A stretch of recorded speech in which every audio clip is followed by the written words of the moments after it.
وأحسن منك لم تر قط عيني وأجمل منك لم تلد النساء خلقت مبرأ من كل عيب خلقت مبرأ من كل عيب كأنك قد خلقت كما تشاء كتاب أنزلناه إليك مبارك ليدبروا آياته وليتذكر أولو الألباب. یہ کتاب برکت والی ہے جسے ہم نے آپ کی طرف نازل فرمایا ہے تاکہ دانش مند لوگ اس کی آیتوں میں غور و فکر کریں اور نصیحت حاصل کریں. اللہم صلی علی سیدنا محمد وعلی آل سیدنا محمد بعدد کل ذرۃ مئۃ الف الف مرۃ. سامعین و ناظرین کرام السلام علیکم ورحمۃ اللہ وبرکاتہ. سامعین کرام، سورہ رحمان آیت نمبر 1 سے آج کا موضوع وأحسن منك لم تر قط عيني. اس کے ساتھ آج کے سبق کا آغاز کرتے ہیں. سب سے پہلے گزشتہ سبق کا اعادہ ہوگا. بسم اللہ الرحمن الرحیم. اللہ کے نام سے شروع جو نہایت مہربان ہمیشہ رحم فرمانے والا ہے. الرحمن وہ رحمان ہی ہے علم القرآن جس نے خود رسول عربی صلی اللہ علیہ وآلہ وسلم کو قرآن سکھایا. خلق الانسان اسی نے اس کامل انسان کو پیدا فرمایا. علمہ البیان اسی نے اسے یعنی نبی برحق صلی اللہ علیہ وآلہ وسلم کو ما کان وما یکون کا بیان سکھایا. سامعین کرام، سورہ رحمان آیت نمبر 1 سے الرحمن، الرحمن ہے جس نے قرآن سکھایا، قرآن کی تعلیم دی. سامعین کرام، سورہ رحمان ہے اللہ تعالیٰ کی توفیق اور اس کے فضل سے اس کا مطالعہ کر رہے ہیں. اور میں نے آپ کو بتایا اس سورت کا نزول جو ہے وہ مکے کا ابتدائی دور ہے، یعنی وہ دور جس میں تاریکیاں پھیلی ہوئی تھیں، وہ دور جس میں جہالت تھی، وہ زمانہ، وہ لوگ جو غافل تھے آخرت سے، توحید سے، رسالت سے. اور میں نے آپ کو عرض کیا ہے کہ وہی ماحول اس وقت بھی ہے. ہم لوگ بھی توحید، رسالت اور آخرت سے غافل ہیں. اور اس صورت کے مضامین کو سمجھنے کی ہمیں اسی طرح ضرورت ہے جس طرح پہلے تھی. اور یہ نہ سمجھیں کہ بس یہ ایک قرآن ایک روایتی طور پہ ایک کتاب ہے اور ہم اسے روایتی طور پہ لیتے ہیں. عام طور پہ تو ایسا ہی ہو رہا ہے کہ ہم روایتی طور پہ اس کی تلاوت بھی کرتے ہیں اور اس کو حفظ بھی کر لیتے ہیں، اس کا ترجمہ پڑھ لیتے ہیں، اس کی تفاسیر پڑھ لیتے ہیں. اس سے آگے بات نہیں بڑھتی. وہی ملعون لعنتی دنیا ہمیں محبوب ہے، ہمیں مطلوب ہے، ہمارا مقصود ہے. یہ ایک ایسی صورتحال ہے کہ اس پہ سوچ اور غور کی ضرورت ہے، اشد ضرورت ہے. بہرحال میں نے آپ کو عرض کیا تھا الرحمن علم القرآن. اس صورت میں اللہ تعالیٰ نے اپنی رحمت، اپنی ربوبیت، اپنی خلاقیت سے کو ہمیں بتا رہا ہے کہ دیکھو میرے کام یہ ہیں، میں تمہارا خالق بھی ہوں، میں تمہارا رب بھی ہوں، اور میں تمہارا مقصود بھی ہوں، اور اس کا تقاضا یہ ہے کہ تم میری نعمتوں کا شکریہ ادا کرو۔ فَبِأَيِّ آلَاءِ رَبِّكُمَا تُكَذِّبَانِ، اس صورت میں 31 مرتبہ میں نے آپ کو بتایا کہ تکرار سے آیا ہے۔ نعمت کا شکریہ عام طور پہ سامعین کرام یہ بات میں آپ کو بتا دوں کہ نعمت کا شکریہ ہم لوگ ادا نہیں کر رہے، بلکہ نعمتوں کی بے قدری اور ناشکری میں مبتلا ہیں۔ ایک وسیع پیمانے پہ میں امت مسلمہ کی بات کر رہا ہوں، میں اپنی اور آپ کی بات کر رہا ہوں سامعین کرام۔ یہ امت مسلمہ جو ہے، اور اس کا میں تذکرہ اس لیے بھی کر رہا ہوں کہ ہم لوگ نام لیوا ہیں اللہ کی توحید کے، اللہ کی توحید کے پرچم کے علمبردار ہیں۔ حضور کی صلی اللہ علیہ وسلم ان کی رسالت کو مانتے بھی ہیں، اور بظاہر کہتے ہیں کہ ہم اپنی جان بھی قربان کرنے کو تیار ہیں، لیکن بات یہ ہے کہ ہم رسول کو تو مانتے ہیں، اللہ کو تو مانتے ہیں، لیکن اللہ کی اور اس کے رسول کی نہیں مانتے۔ اور ایک بات جو ہے بالکل واضح ہو جانی چاہیے سامعین کرام، سب سے اہم اور بنیادی مسئلہ ہمارا یہ ہے کہ ہماری نیتیں بگڑ گئی ہیں، اور نیت وہ نہیں ہے ہماری جس مقصد کے لیے اللہ تعالیٰ نے ہمیں پیدا فرمایا ہے۔ یعنی زندگی گزارنے کی نیت جو ہے عام طور پہ آپ دیکھ لیں کہ دنیا بن گئی ہے۔ آخرت فراموش ہو چکے ہیں ہم، آخرت کو ہم نے بھلا دیا ہے۔ اب اس کا نتیجہ کیا ہوگا؟ لہم فی الدنیا خزی ویوم القیامت یردون الی اشد العذاب۔ یہ یعنی ہمارے بارے میں، یعنی ان لوگوں کے بارے میں جو کچھ مانتے ہیں اور کچھ نہیں مانتے، لیکن افسوس سے یہ کہنا پڑتا ہے کہ ہم تو کچھ بھی نہیں مانتے۔ زبانی طور پہ مان لینا کافی نہیں ہوتا جب تک اس کو آپ عمل میں لانا ہے۔ یہ ایک ایسی بات ہے سامعین کرام کہ بہت ہی لوور درجے کا عقل رکھنے والا بھی اس بات کو سمجھ سکتا ہے۔ آپ ایک دکان پہ جاتے ہیں اور آپ اس دکاندار سے اپنے مطلوب اشیاء کو کہہ دیتے ہیں کہ بھئی یہ مجھے چاہیے، یہ آٹا دے دو، دال دے دو، گھی دے دو، اور یہ مسالے دے دو، چاول دے دو، جو بھی ہے۔ وہ آپ کو سودا باندھ دیتا ہے، لے آتا ہے، سودا کاؤنٹر پہ رکھ لیتا ہے، آپ جو ہے اس کی قیمت دینے کو تیار نہیں ہیں۔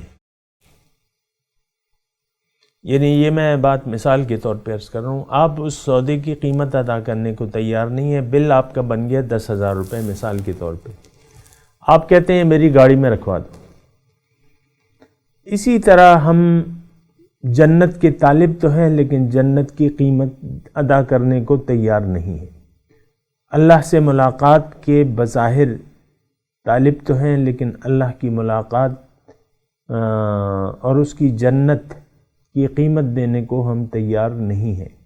یہ ایک ایسی بات ہے سامعین کرام، بہت ہی آہستگی سے میں آپ کو بتا رہا ہوں کہ آپ خود سوچ لیں کہ اس خرید و فروخت کا یہ بظاہر جو آتی ہے لپ سروس، یہ کیا کام آئے گی؟ دنیا میں کام نہیں آتی سامعین کرام، دنیا میں کام نہیں آتی۔ یعنی یہ دیکھیں، یہ تو ایک ایسا مسئلہ ہے کہ یہ تو آپ اچھے طریقے سے سمجھ سکتے ہیں۔ ایک راستے کی گاڑی میں یعنی آپ کرائے کی گاڑی کہیں جانا ہے، آپ کو ایک گاڑی کو آپ بلاتے تھے کریم کار یا اوبر کار، اب آپ جب اترتے ہیں تو آپ یعنی جب منزل پہ پہنچ کے جب آپ اترتے ہیں تو ظاہر ہے کہ وہ اس کی قیمت ہے، اس کا ایک کرایہ ہے، آپ کہتے ہیں کرایہ میں نہیں دوں گا۔ تو دیکھیں، جنت ہماری منزل ہے، ہمارا مقصود جنت میں ہے، یہ بات نوٹ کر لیں۔ اب اس کی قیمت کیا ہے کہ ہم اس کی شکر گزاری کا رویہ اختیار کر لیں، لیکن ہم نے جو اللہ تعالیٰ کی نعمتیں ہیں اس کی بے قدری اور ناشکری کا ایک رویہ، ایک ہولناک رویہ میں آپ کو بتا رہا ہوں، ہولناک ہے، یہ بالکل ہولناک ہے۔ ہمیں تو احساس نہیں ہوتا، اور بات یہ ہے، یہاں بھی میں یہ بھی عرض کر دوں کہ دین محض چند عبادات ظاہری کا نام نہیں ہے، یعنی آپ نماز، روزہ، حج، زکوٰۃ تک دین کو محدود کر لیتے ہیں، اسی کو آپ عبادت قرار دیتے ہیں، ایسی بات نہیں ہے۔ دین تو مکمل آپ سرنڈر کر دیں اللہ تعالیٰ کے سامنے اور اس کے حکم کے سامنے سر جھکا دیں، تب آپ کے لیے اجر ہوگا۔ یہ بات میں اپنے آپ سے نہیں کہہ رہا، قرآن میں لکھی ہے بلا من اسلم وجہہ للہ وہو محسن فلہ اجرہ عند ربہ ولا خوف علیہم ولا ہم یحزنون۔ جس نے اپنا سر جھکا دیا اللہ تعالیٰ کے سامنے، اپنی خواہشات کا سر جھکا دیا اللہ کے حکم کے سامنے، اور اس میں وہ مخلص بھی ہو، فَلَهُ أَجْرُهُ عِنْدَ رَبِّهِ، اس کے لیے اجر ہے رب کے پاس، وَلَا خَوْفٌ عَلَيْهِمْ وَلَا هُمْ يَحْزَنُونَ، ان کے لیے نہ کوئی خوف ہے نہ کوئی غم ہے۔ بہرحال یہ ساری باتیں ہیں اور آپ کو اچھے طریقے سے یہ جان لینی چاہیے کہ ہماری منزل کیا ہے، اس کی قیمت کیا ہے۔ جنت یا اللہ کا قرب الہی، سبحان اللہ، اس ہماری منزل ہے، اللہ کو پا لینا ہماری منزل ہے، اور اس کی قیمت کیا ہے، آپ کی یعنی اللہ کے حکم کے سامنے سر جھکا دیں، یہ اس کی قیمت ہے۔ تو بہرحال میں آغاز کرتا ہوں الرحمن کی۔ میں آپ کو تفصیل کر رہا تھا کہ رحمان وہ ہستی ہے جو بے دریغ اپنی نعمتیں آپ پر لوٹا رہی ہے بنا آپ کے کسی مطالبے پہ۔ اچھا، اب علم القرآن، قرآن سکھایا ہے رحمان نے، اس کا کیا مطلب ہے؟ قرآن، دیکھیں قرآن کیا ہے، آپ کو فرش سے عرش تک لے جاتا ہے، سبحان اللہ۔ قرآن کیا ہے؟ یہ ذریعہ ہے، اگر آپ اس کے تقاضوں پر عمل کریں گے، قرآن کو تسلیم کر لیں گے اور اس کے تقاضوں پر عمل کریں گے تو آپ فرش سے عرش تک جا پہنچیں گے، آپ اپنی معراج کو حاصل کر لیں گے۔ اچھا، اب قرآن کی ضرورت کیا ہے؟ یہ بات جو ہے، ہم تو افسوس سے یہ کہنا پڑتا ہے کہ ہم تو قرآن کی اہمیت کو تو کبھی کا ترک کر چکے ہیں۔ اس کی وجہ کیا ہے؟ یعنی آپ دیکھیں آج کل قرآن جو ہے وہ ہم نے ترک کیا ہوا ہے۔ قرآن کو سمجھنا اور اس کے مفاہیم پر عمل کرنا یا اس کی ہدایت کے مطابق زندگی گزارنا، دیکھیں یہ تو کتاب ہدایت ہے، صرف کتاب ناظرہ یا کتاب حفظ یا کتاب ترجمہ تو نہیں ہے کہ آپ نے اس کو اپنی روٹین بنا کے اپنے آپ کو محفوظ تصور کرتے ہیں آخرت میں، ایسی بات نہیں ہے۔ صرف قرآن کا ظاہری الفاظ کا پڑھ لینا، سیکھ لینا یا اس کا ترجمہ یا کتاب میں مطلب دیکھ لینا یہ کافی نہیں ہوتا۔ یہ قرآن کتاب ہدایت ہے۔ ہدایت، اب جو میں آپ سے بات کروں گا تو میں قرآن کی ضرورت پہ بات کروں گا کہ قرآن کی ضرورت آخر کیا ہے۔ دیکھیں انسان کے علاوہ جو بھی مخلوقات ہیں، یہ بات ذرا تھوڑی توجہ سے سنیں کہ انسان کے علاوہ جو بھی مخلوقات ہیں اللہ تعالیٰ نے ان کی ہدایت اس کو ازلی اور فطری طور پر دے دی ہے اور اس کو وہ مجبور ہے اس ہدایت پر عمل کرنا، وہ مجبور ہے۔ باقی تمام مخلوقات جو ہیں، یہ ایک چھوٹی سی میں آپ کو بات کر رہا ہوں، اس میں آپ کے جو چرند پرند نباتات، جو سب کچھ پھل ہیں، میوے ہیں، پہاڑ ہیں، دریا ہیں، جو یہ تمام کائنات، وسیع و عریض جو کائنات ہے، یہ تمام اپنی فطرت پر عمل کرنے پر مجبور ہے۔ اللہ تعالیٰ نے قرآن میں فرمایا کل قد علم صلاتہ و تسبیحہ، ہر ایک چیز اپنی نماز اور اپنی تسبیح جانتی ہے۔ نماز کا مطلب جو اس کا فرض منصبی ہے، جو اس کا نقطہ عروج ہے۔ نماز کیا ہے؟ معراج ہے۔ ہر ایک چیز اپنی معراج کو جانتی ہے، اور اپنی تسبیح اس کے طریقہ کار کو جانتی ہے۔ کل قد علم صلاتہ و تسبیحہ، اپنی نماز، میں نے آپ کو اس کا ترجمہ بتا دیا۔ باقی ہر ایک مخلوق اپنے نقطۂ عروج تک پہنچتی ہے، جو بھی پیدا ہو جاتی ہے اور جو بھی اللہ تعالیٰ چاہتا ہے وہ اپنے نقطۂ عروج تک کو پہنچ کے دم لیتی ہے۔ مثال کے طور پہ آم کی ایک گٹھلی ہے، اب اس کا درخت کتنے سائز کا ہوگا، اس میں کتنی شاخیں ہو جانا چاہیے، اس کی کیسی شیپ ہوگی، یہ کیسے پھل، یعنی اس کے پھل کا ذائقہ کیسا ہوگا، اور اس کے پتوں کا رنگ کیسا ہوگا، یہ اس کی جڑیں زمین میں کتنی جائیں گی، آسمان تک کتنی پھیلیں گی، یہ سارا اس گٹھلی میں موجود ہے۔ اسی طرح آپ دیکھیں، یعنی آپ اپنے حیوانات کو دیکھ لیں، ایک گائے کا بچہ جو ہے وہ جانتا ہے، یعنی گائے کے بچے کے، یعنی گائے کے، یہ بھینس جو ہے اس کے نطفے میں، یعنی جو جراثیم ہے اس میں اس کی تمام جو وہ ہے نا فطرت وہ موجود ہے کہ یہ کس، یعنی وہ نطفے کی میں بات کر رہا ہوں کہ اس کو اگر ماں کے گائے کے رحم میں ڈال دیا جائے تو یہ کس شکل، کیا شکل اختیار کرے گا، اور اس کے کیسے کیسے اعضاء ہوں گے، اس کی شکل کیسی ہوگی، یہ کتنے مہینے ماں کے پیٹ میں رہے گا، کون کتنے مہینے بعد جو ہے وہ یعنی پیدا ہوگا، اس کا جوانی کا عرصہ۔ یہ میں آپ کو ایک مثال دے رہا ہوں، سامعین کرام تنگ نہ ہوں۔ جوانی کا عرصہ یعنی گائے کے بچہ کتنے عرصے میں جوان ہو جاتا ہے، کتنے عرصے میں اس کی یعنی جوانی مکمل ہو جاتی ہے، اور اس کا مقصد کیا ہے، یہ کیا کرے گا، اس کی طبیعت کیسے ہوگی۔ یہ ایک پالتو جانور ہے، ایک گھریلو جانور ہے، اس کو اگر سدھائیں تو یہ سدھ جائے گا اور پھر یہ انسان کے لیے کام کرے گا۔ یہ سارے کچھ جو ہے یہ اس یعنی اس پانی کے ایک اس قطرے کی جو ایک جراثیم ہے اس میں وہ موجود ہوتا ہے۔ تو میں یہ کہنا چاہ رہا ہوں کہ ہر چیز کی تعلیم جو ہے یا ہر چیز کی فطرت جو ہے، یعنی یہاں ہے علم القرآن کے الفاظ ہیں، اس پہ ہم بات کر رہے ہیں۔ تعلیم دی، قرآن کی تعلیم دی، رحمان نے قرآن کی تعلیم دی۔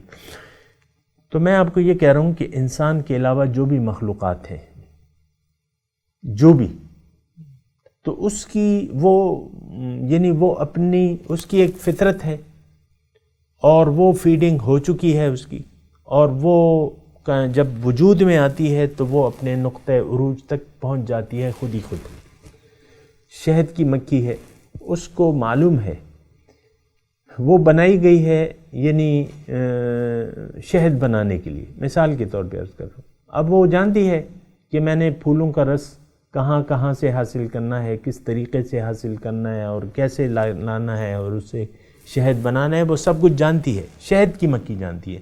ورنہ اور مکھیاں بھی موجود ہیں، بڑی بڑی اسی کی سائز کی مکھیاں موجود ہیں، لیکن اس کی یعنی ان کو تعلیم نہیں ہے شہد بنانے کی۔ شہد کی مکھی کو اللہ تعالیٰ نے شہد بنانے کی تعلیم دی ہے۔ وَأَوْحَى رَبُّكَ إِلَى النَّحْلِ، قرآن کے الفاظ ہے، میں نے وحی کی، آپ کے رب نے وحی کی شہد کی مکھی کو۔ اب وہ آگے مضمون ہے ان اتخذی من الجبال بیوتا فاسلکی سبل ربک ذللا، اوہو، فاسلکی سبل ربک ذللا، تو بس اس طریقے سے تم اپنے رب کے راستہ یعنی رب کے بتائے ہوئے راستے پر چلتی جاؤ، شہد بناتی جاؤ۔ سبحان اللہ۔ تو سامعین کرام، انسان کے علاوہ ہر چیز کی یعنی جو نقطۂ عروج ہے یا جو معراج ہے، ہر چیز اپنی معراج کو بھی جانتی ہے اور اس کے طریقہ کار کو بھی جانتی ہے۔ یہ دو الفاظ ہیں، میں دوبارہ کہہ رہا ہوں۔ انسان کے علاوہ ہر چیز اپنی معراج کو بھی جانتی ہے اور اپنے معراج تک پہنچنے کے طریقے کو بھی جانتی ہے، چاروں ناچار مجبور ہے اس پہ۔ انسان ایسی ہستی ہے جو نہ تو اس کو اپنی معراج کا پتہ ہے اور نہ اس کا ذریعہ اور راستہ معلوم ہے۔ انسان، اگر میں یہ کہوں کہ انسان تاریکی میں پیدا ہوا ہے، یہ اللہ تعالیٰ نے اس کو تاریکی میں پیدا کیا ہے، یا انسان کو وہ نہیں معلوم جو اس نے کرنا ہے، انسان کو نہیں معلوم اس نے جانا کہاں ہے، وہاں جانے کا راستہ بھی اس کو نہیں معلوم۔ یہ ایک بات جو ہے سامنے کرام، مجھے کوئی جلدی نہیں ہے کہ میں آپ کو جلدی سورہ رحمان کے مضامین کے بارے میں بتاؤں اور اپنے آپ کو بھی بس آگے بڑھتا جاؤں اور اس پہ ہم تدبر نہ کریں۔ یہ ہم تدبر کر رہے ہیں، سوچ رہے ہیں، سمجھ رہے ہیں۔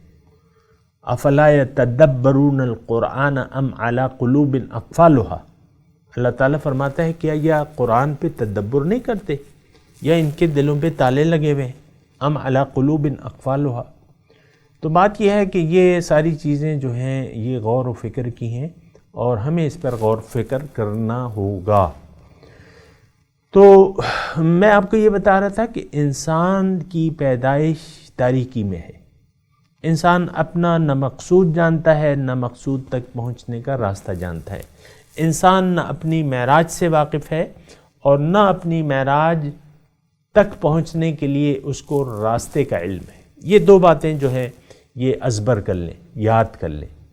ہم میں سے تو ہر شخص آج علامہ بنا ہوا ہے، مفتی بنا ہوا ہے، اور وہ کہتا ہے کہ بس ہم چما دیگرے نیست، کہ میری طرح کوئی بھی نہیں ہے۔ آپ دیکھ لیں، آپ کو بہت سے یعنی تجزیہ کار مل جائیں گے اور یہ فلاسفر مل جائیں گے، بلکہ فلاسفر کو کیا چھوڑے، آپ کے گھر میں جو آپ کے میاں بیوی ہیں یہ بھی آپ دیکھیں خدا بن کے زندگی گزار رہے ہیں۔ بیوی کہتی ہے مجھے تو کسی چیز کی ضرورت نہیں ہے، سب سے زیادہ تو میں ہی جانتی ہوں، اور میرا شوہر تو ایسے ہی ہے اور یہ نکھٹو ہے، نکما ہے، اور اس کو کوئی تمیز نہیں ہے۔ اسی طرح شوہر کا یہی خیال ہے، ہر ایک اپنے آپ سے۔ اب یہ دیکھیں گھروں میں جو تنازعات ہوتے ہیں، میاں بیوی کے تنازعات آپ کو معلوم ہے نا، کبھی بیوی جو ہے اونچا چلا کے شوہر کے سامنے بولنے لگتی ہے، تو اس کا کیا مطلب ہوتا ہے چلا کے بولنے؟ کہ میں سمجھتی ہوں تم نہیں سمجھتے، نکھٹو تم نہیں سمجھتے، میں جو کہہ رہی ہوں وہ ٹھیک ہے، تم غلط ہو، میں صحیح ہوں۔ اسی طرح بعض اوقات شوہر چلا کے بولنے لگتا ہے، تو اس کا کیا مطلب ہوتا ہے؟ وہ بیوی کو سکھا رہا ہوتا ہے کہ تم نہیں جانتی، تم تو میری پاؤں کی جوتی کے بھی برابر نہیں ہو، اور تم نہیں جانتی، یہ دیکھو عقل سیکھو، میں تمہیں عقل سکھا رہا ہوں۔ تو اسی طرح یہ میں آپ کو کہہ رہا ہوں، اور اس لیے کہہ رہا ہوں کہ یہ میاں بیوی جو ہے ہر گھر میں موجود ہے، اور ہر ایک نے اپنے آپ کو علامہ سمجھ رکھا ہے۔ قرآن کی ہدایت نہ ہم اس کو اپنا محتاج سمجھتے ہیں، نہ اس کے قائل ہیں، اور نہ قرآن سے ہم کوئی ہدایت لینا چاہتے ہیں۔ مثال کے طور پہ بیوی کے بارے میں، یہ بیوی کا میں اس لیے نام لیتا ہوں نا کہ یہ ہر گھر میں موجود ہے۔ اب بیوی کو معلوم ہے کہ شوہر کے کیا حقوق ہیں، بسا اوقات تو معلوم بھی نہیں ہوتا، اکثر کو معلوم بھی ہے کہ شوہر کی اطاعت کرنی ہے اور یعنی اس کو راضی رکھنا ہے، اس سے مسکرا کے ملنا ہے، لیکن نہیں، وہ اپنی خواہش کے مطابق شوہر سے سلوک کرے گی۔ موڈ ہوگا اچھا ہوگا تو شوہر سے ہنس کے بولے گی، اور موڈ اچھا نہیں ہوگا تو بس منہ بسور لے گی۔ موڈ اچھا ہوگا تو سلام بھی ہو جائے گا، نہیں اچھا ہوگا تو سلام بھی نہیں ہوگا، بات ختم ہو گئی۔ حالانکہ معلوم ہے اسے کہ کیا، یعنی حضور صلی اللہ علیہ وسلم فرماتے ہیں کہ اگر اللہ کے علاوہ کسی کو سجدہ کرنا ہوتا، جائز ہوتا، تو میں بیوی کو حکم دیتا کہ وہ شوہر کو سجدہ کرے۔ یہ دیکھیں، یہ ساری باتیں ہمیں معلوم ہیں، لیکن مجال ہے جو بیوی اپنی یعنی انا پر ٹھیس آنے دے۔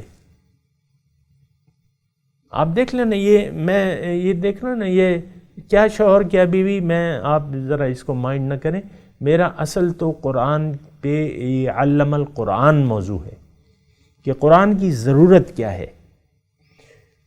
تو صرف میں یہ بات کہہ رہا تھا کہ ہم میں سے ہر شخص جو ہے علامہ بنا ہوا ہے، خواہ میاں ہے، خواہ وہ بیوی ہے، خواہ وہ بچے ہیں. میں خود اپنا آپ کو بتاؤں، جب میں چھوٹا تھا، 7 سال کا تھا یا 6-7 سال کا اس طرح، تو میں خود یہ سمجھتا تھا کہ میرے والد تو کچھ بھی نہیں جانتے، یہ تو غلط کر رہے ہیں، جو کچھ بھی کر رہے ہیں غلط کر رہے ہیں، اس سے اچھا ہو سکتا ہے. میں خود یہ نہیں دیکھیں وہ بچہ، تو بچے میں بھی آپ دیکھ لیں، اپنے بچوں میں دیکھیں، بعض اوقات وہ ماں باپ کی بات نہیں مانتے. تو یہ آپ خود بھی دیکھیں نا کہ آپ کی طبیعت کیسی ہے. یعنی میں نے تو اپنی طبیعت آپ کو بتا دی بچپن کی، کہ میں تو سب سے زیادہ اپنے آپ کو ہوشیار سمجھتا تھا. اسی طرح آپ دیکھ لیں اپنے بچوں میں، وہ کہتے ہیں بس ہم ہیں، بس اور کوئی نہیں ہے. بڑی مشکل سے سوچتے ہیں، سمجھتے ہیں، یا تعلیم و تربیت ہم ان کی کرتے ہیں، تو ایسا نہیں ہوتا کہ وہ ایک ہی بار میں سمجھ جائیں یا سلجھ جائیں. اکثر تو اپنی ناک کو اونچا کر کے ماں باپ کے سامنے بولنے بھی لگتے ہیں، اونچی آواز میں بولنے لگتے ہیں، ان کی حکم کے خلاف کرنے بھی لگتے ہیں، اور اس پہ اصرار بھی کرتے ہیں کہ بھئی یہ تو ہماری زندگی ہے، ہم نے تو اپنی مرضی سے جینا ہے. تو بہرحال علم القرآن پہ میں بات کر رہا تھا سامعین کرام کہ قرآن کی ضرورت کیا ہے. موضوع کیا ہے کہ ہم اس پر سوچ رہے ہیں کہ آخر قرآن کی ضرورت کیا ہے. قرآن نہ نازل ہوتا، قرآن نہ ہوتا. آج بھی دیکھیں ہماری زندگی سے، امت مسلمہ کی اجتماعی زندگی سے قرآن کو اگر اٹھا بھی لیا جائے، یعنی قرآن کے معنی اور مفاہیم کو، حروف کو رہنے دیا جائے، معنی اور مفاہیم کو اٹھا لیا جائے، تو میرے خیال سے 1% بھی فرق نہیں پڑے گا ہمارے امت مسلمہ پر. کیوں کہ وہ تو اپنی مرضی جی رہے ہیں، قرآن کی تو ان کو کوئی فکر ہی نہیں ہے. 1% بھی فرق نہیں پڑے گا اجتماعی طور پہ، کیونکہ ہم تو ترک قرآن کے مجرم ہیں. ہم نے تو قرآن کو کبھی کا ترک کر دیا ہے. قرآن، اہل قرآن تو غالب ہوتے ہیں. آج جو قرآن کے نام لیوا ہیں وہ مغلوب ہیں. اللہ تعالیٰ نے یہود و نصارہ کے ہاتھ میں ڈنڈا دے کر ہمیں پٹوا رہا ہے. کبھی یہود سے پٹوا رہا ہے، کبھی ہنود یعنی ہندوؤں سے پٹوا رہا ہے. آج دیکھیں مسلمان کا حال انڈیا میں کیا ہے، وہ پٹ رہا ہے، اس کو ترقی کے مواقع نہیں. تو یہ یعنی میں صرف ہندوستان کو مطلب اس لیے آپ کو وہ پوائنٹ کر رہا ہوں کہ وہ ایک سیکولر ملک ہے. اس میں ضروری نہیں ہے کہ یعنی کمانڈر ان چیف ان کا مسلمان ہو سکتا ہے، کیونکہ وہ ہندو اسٹیٹ نہیں ہے. یعنی آئینی طور پہ وہ ایک سیکولر اسٹیٹ ہے، ہر کوئی بن سکتا ہے. لیکن آپ دیکھیں مسلمان کی بولتی وہاں بند ہو چکی ہے. تو یہ قرآن کو ہم نے ترک کر دیا ہے، اس پہ بات جاری رہے گی. میں تلاوت کرتا ہوں، میرے ساتھ دہرائیے. اعوذ باللہ من الشیطان الرجیم. بسم اللہ الرحمن الرحیم. الرحمن علم القرآن خلق الانسان علمہ البیان. ترجمہ سنا دیں. الرحمن علم القرآن، رحمان نے ہی قرآن سکھایا یا اس کی تعلیم دی. خلق الانسان علمہ البیان، اسی نے انسان کو پیدا کیا اور اسے بولنا سکھایا. اب ان آیت کی تلاوت اور ترجمہ. بسم اللہ الرحمن الرحیم. In the name of God, the gracious, the merciful, الرحمن the compassionate, علم القرآن has taught the Quran, خلق الإنسان He created man علمه البيان and taught him clear expression. اس کے ساتھ ہی آج کے درس کا وقت اختتام کو پہنچا. انشاءاللہ اگلے درس میں ملاقات ہوگی. وآخر دعوانا ان الحمد للہ رب العالمین. والسلام علیکم ورحمۃ اللہ وبرکاتہ.